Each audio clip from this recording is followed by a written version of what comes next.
Je vous le disais, le mouvement Moon Guadeloupe s'était introduit au SIAG il y a une semaine. Une réunion d'urgence s'est tenue aujourd'hui à l'initiative de la communauté d'agglomération de la Riviera du Levant. Laurence Théatin, Jean-Marie Mazouzi. Au SIAG, les agents se font rares. Le mouvement Moon Guadeloupe est sur place depuis mercredi. Difficile de comprendre qui est le maître des lieux. Nous sommes accueillis par le mouvement qui préside la réunion. Bienvenue à tous.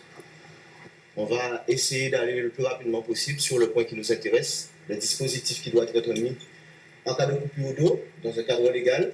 Le problème que vous soulevez ne concerne pas uniquement le territoire de la Cale, mais, disons, la Guadeloupe d'une manière générale.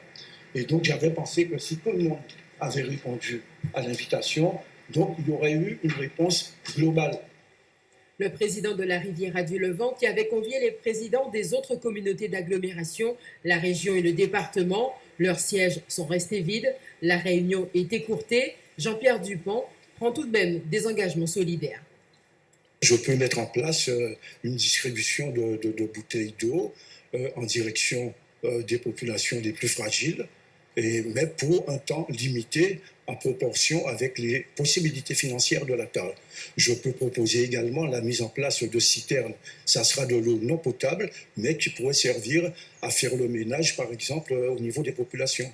Malheureusement, en fait, aucun opérateur qui était présent, notamment le SIAG, et M. Dupont, qui, malgré, on va dire, son envie morale de vouloir répondre et trouver une situation apaisée, n'a pas trouvé le soutien du SIAG pour pouvoir répondre à la question de manière bien concrète. Oh là là. Eau d'excellence, où les rideaux se baissent à leur arrivée, Moon Guadeloupe est venu chercher une réponse toujours à la même question. Que compte-t-il mettre en place de façon à pouvoir donner ces 3 litres d'eau potable à la population en cas de coupure, donc rester dans le cadre légal en matière d'opérateur d'eau et de distribution d'eau? Nous n'avons pas connaissance de dispositions concernant les difficultés en termes d'alimentation. Effectivement, le législateur prévoit, lorsqu'il y a des problèmes de qualité de l'eau, de mettre en place des solutions de substitution. Bonjour. Bonjour. Alors, le directeur général de Cap Excellence improvise une réunion.